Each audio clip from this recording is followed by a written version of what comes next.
Hey, good morning, world. I am so excited today. Today, I am finishing a goal that I set for myself in May.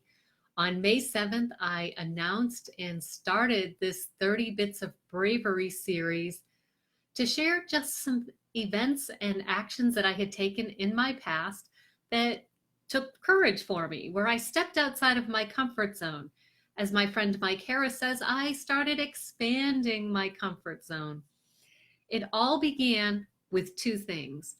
First, I picked up a copy of this book, One Brave Thing, by my friend Karen Creamer. And for an inscription, she wrote, Donna, what's your one brave thing?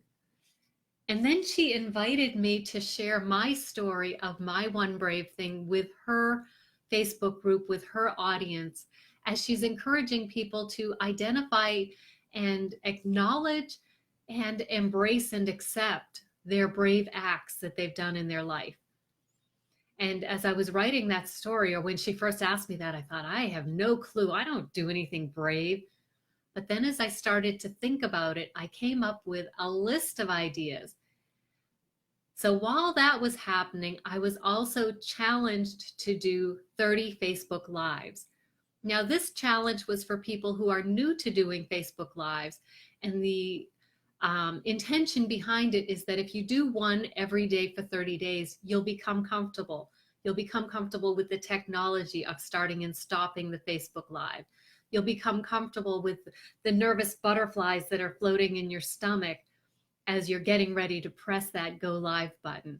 You'll become comfortable with what happens when the technology kind of blows up in your face and suddenly the live feed stops, and how to recover from that. So those were the two events that brought me to where I am today. So on May 7th, I started. My intention at the beginning was never to do it 30 days in a row. Originally, I thought I would just take the weekends off. Then, as I was probably at around 18 or 19 bits of bravery that I'm calling them, I took longer breaks and then it was sporadic. And last week I decided, I really want to get this finished. And not because I felt like I should do it. It wasn't something that was, a monkey on my back saying, do it, do it, do it, do it. It was something I wanted to do, but I just hadn't been making room for it in my life. And I thought, if I want to do this, I need to focus on it now. And so this past week and this week, I've been making it a more conscious intention to get these done. So that's the backstory. I know, long story short. Nope, too late. My stories are never short. So a few things that I've learned over the course of these 30 bits of bravery.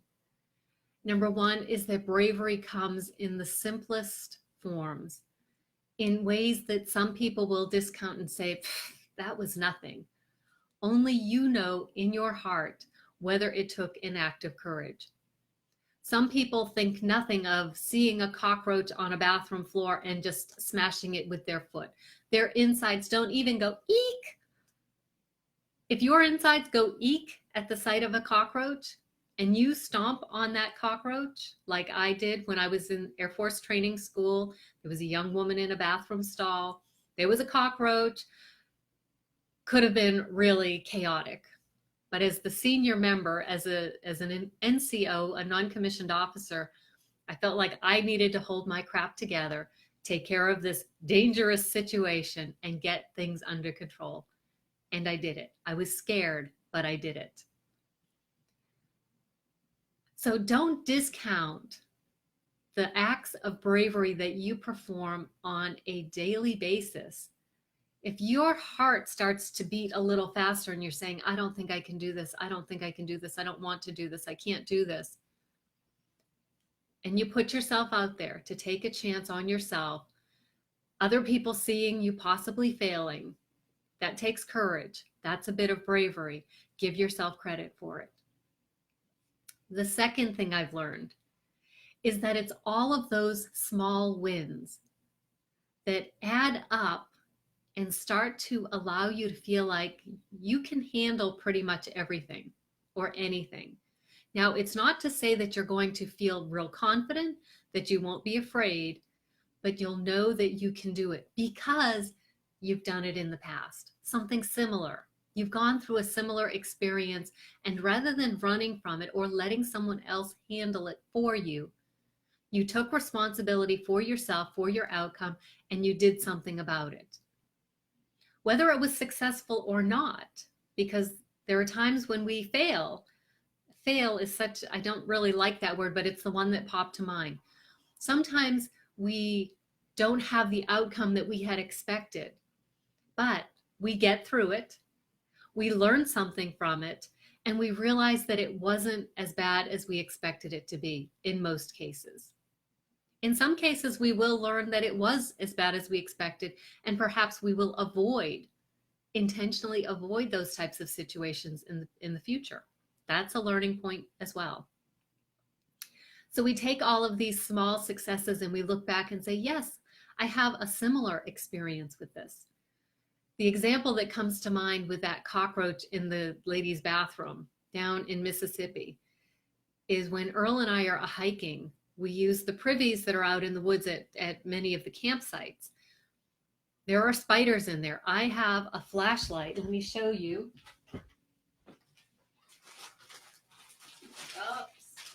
Should be right here.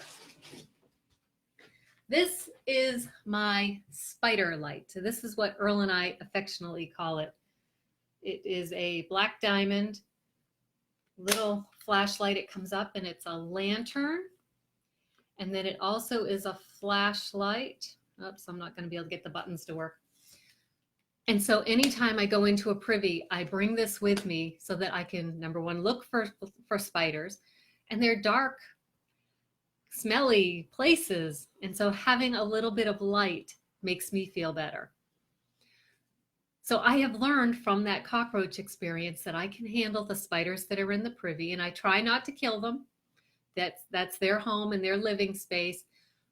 But I just make sure they're far enough away from me, or I just want to be able to see them. It also helps when I encounter snakes on the trail. Granted, here in New England, we don't have poisonous snakes.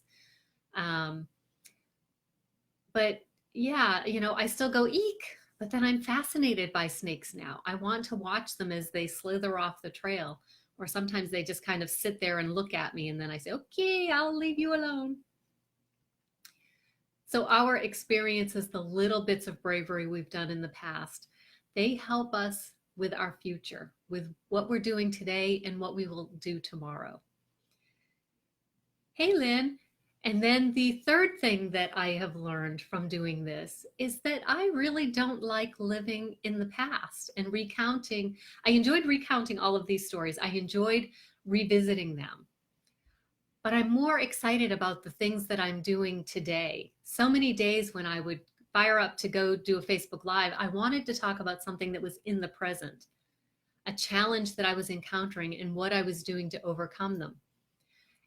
And so I am more geared towards forward movement, forward thinking of what's next? What's the next big challenge for me? What's the next scary thing that I'm going to encounter that's going to require me to up my personal game?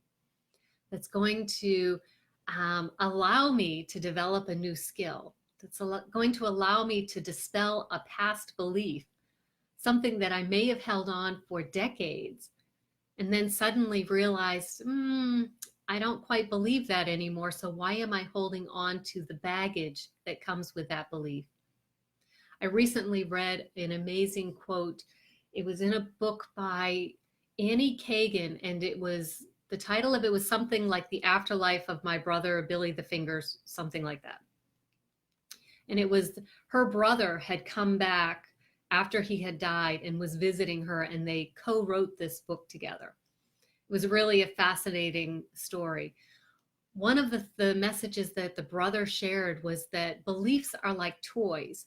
Eventually you outgrow them and you need to discard them rather than holding on to them and clinging to them. And I thought that was pretty powerful, and it really gave me a new insight into some of my current beliefs and whether they are old, broken, battered toys that really have no purpose and perhaps just need to get put into the trash or recycling. So think about your beliefs and if they're serving you, if you still buy into them 100%, or if they need to be modified a little bit. Looking at and examining our belief structure, that's not a bit of bravery. That is a huge, huge amount of bravery and courage because it can impact your relationships with family members, with friends. If you start to disrupt the flow of how things have been going and you start questioning your basic value system. And if you do that, that takes a humongous amount of courage. But I don't think you'll ever regret doing it. Don't think you'll ever regret challenging your own beliefs because you're either going to find that you can support them and continue to hold them, and you'll carry them with a new sense of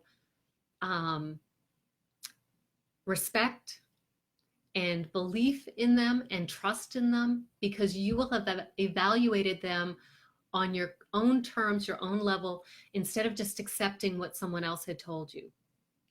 You will actually own these beliefs now instead of just inheriting them. You may also discover that they no longer serve you. They raise more questions. And as you look for those answers, you say, yeah, I don't think I can really believe in this one anymore. And then you have to choose to let it go. And that will impact things in your future because many of the decisions you would make now, you're using a different measuring stick, a different guiding star to get your outcomes. So I have learned an amazing amount of things over these 30 bits of bravery. And I hope that as you've been listening to some of my stories, you've taken a look at yourself. And rather than just immediately poo-pooing it and saying, I don't do anything brave, nothing I've done takes courage, start thinking about some of the things you've done. Some of the simple examples I've given. Yesterday's was probably the one that has required the most courage of all. And that's being a parent and learning to let your children go. The very first overnight away from home, putting them on a school bus to go to school, letting them go off into the world, making their own decisions, watching them fail, wanting to pull them back into the nest and knowing that that's no longer where they belong. It takes courage to let people go. That's a big one. So that really wasn't a bit of bravery. That's a lifelong daily struggle with being courageous enough to let them live their own lives. So I hope you have enjoyed these, and I will see you soon. Have an amazing day, and thank you for letting me share all of my stories with you.